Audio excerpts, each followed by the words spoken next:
Salam, hər vaxtınız xeyirli, gününüz uğurlu olsun. Dəyərli izləyicilərim, kanalıma və mətbəximə xoş gəldiniz. Bugün gördüyünüz kimi min bir dərdin dərmanı olan şam ağacının qozasından bəkməz hazırlayacağam. Bunu necə hazırlayıram? Əgər bu sizə də maraqlıdırsa, buyurun izləyin. İlk öncə nə edirəm? Şam ağacının qozalarını yığıram. Düzdür, bunu biraz çətin oldu yığmaq, çünki şam ağacları çox hündür olur. Bunu hər kəs bilir. Çətin də olsa bunları yığdım. 4 kilo qoza yığdım. Bunları ilk öncə təmiz-təmiz yuyuram. İnanın ki, bunun bəkməzi çox faydalıdır. Çox dərdlərin dərmanıdır. Vərəmin, şəkərin, öskürəyin, təngənəfəsliyin, ağciyərin, bir çox xəstəliklərin dərmanıdır deyərdim. Bunları təmiz-təmiz yudum və qazana alıb üzərinə su əlavə edirəm və üzərinə alma sirkəsi əlavə edirəm. Düzdür, bunu bir çoxu etmir. Bunu sadəcə özüm üçün etdiyim üçün tam qarantili olsun deyə, tam təmiz olsun deyə bunu 4 saat alma sirkəsinin suyun içində saxlayıram. 4 saatdan sonra bunu suyun içərisindən götürüb 2-3 dəfə suyun altında bunu təmiz-təmiz yuyuram.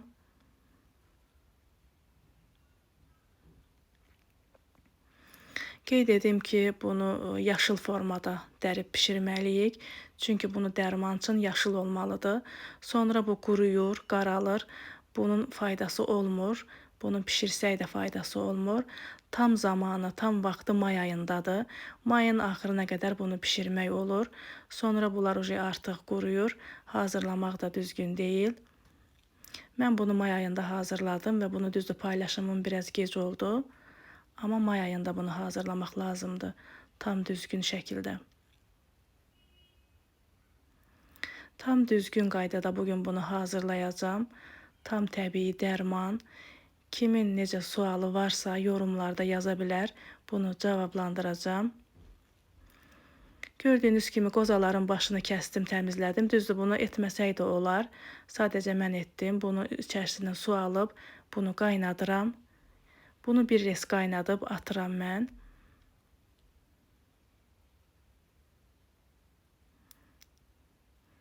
Bir res qaynatdım, bunu süzdüm və bunu bir dəfə də yenə yuyuram. Yuyandan sonra bunu hamısının 2 yerə bölürəm. Düzdür, bunu 2 yerə bölməsək də olar. Bütöv şəkildə də bişirmək olur. Sadəcə mən bunu 2 yerə bölürəm ki, tez bişsin.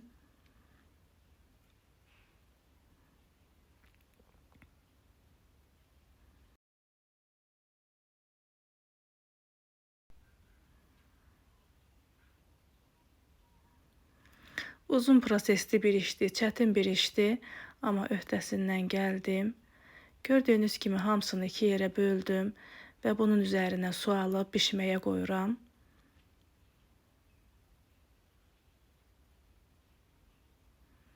Qaynadıqca da kəfini yığıram.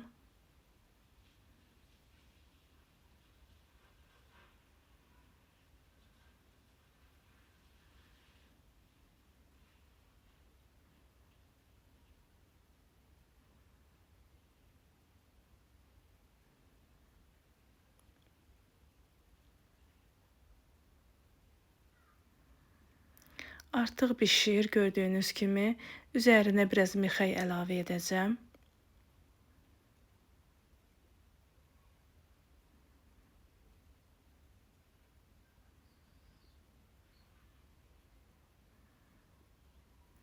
Mən bunu axşam hazırladım. Gec olduğuna görə sabaha saxladım bunu süzməyi. Gördüyünüz kimi sabaha qalıb tam soyuyub.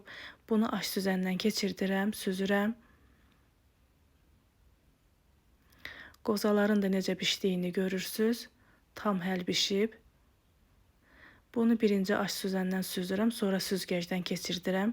Tərkibində heç bir qırıntı qalmasın deyə.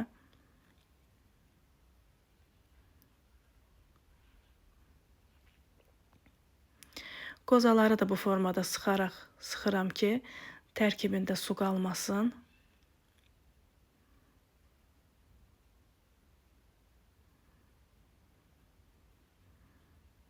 Və bunu da süzgəcdən keçirib qazana əlavə edəcəm.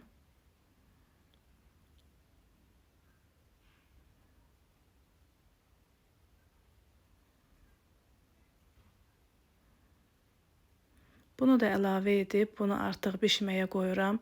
Gördüyünüz kimi qaynadıqca kəfini yığıram. Bunu o qədər bişiririk ki, təmiz rəngi dəyişdi, qatılaşdı. Düzdür, bunu bir çoxu duru götürür. Əslində düzgün deyil duru götürmək. Mən bunu tam bişirdim, tam bəkməz halına gətirdim. Buna bir çoxları şəkər tozu əlavə edir, amma şəkərin özü də ziyanlıdır. Mən tam dərman amaclı hazırladığım üçün buna tut bəkməzi əlavə edəcəm. Buna ya tut bəkməzi ya da bal əlavə etsəz tam dərman formasında olur, tam dərman amaclı olur. Bəli, bu bildiyimiz kimi tut bəkməzi kimi olmur. Bunu çörəklə yeyə bilmərik. Bu sadəcə qaşıqla bunu dərman kimi istifadə etmək olar. Ac qarna səhər-səhər bir qaşıq içmək olar. Dediyim kimi sırf dərman amaclıdır bu.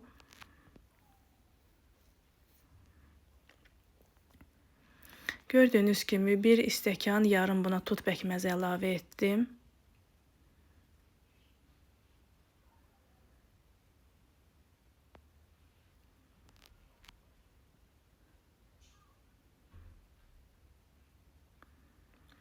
Və üzərinə biraz limon sıxıram, xarlanmasın deyə.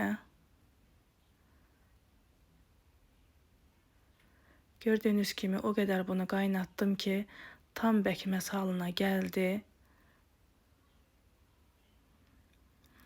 4 kilo qozadan 2 dənə balaca banka oldu bəkməz, 370 qramlıq banka oldu. Dediyim kimi tam düzgün qaydada hazırladım.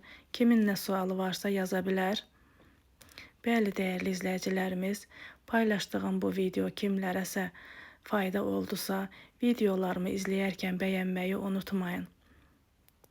Artıq gördüyünüz kimi bəkməzimiz hazır oldu. Bunları bankalara yığıram. Gördüyünüz kimi 2 ədəd banka çıxdı məndə. Tam bəkməz formasında. Bunu duru da götürənlər var, amma mən bunu tam bəkməz formasında götürdüm. Hazırlayacaq olan hər kəsə şəfa olsun. Hələlik bu qədər, sağ olun. Allah'a əmanət olun.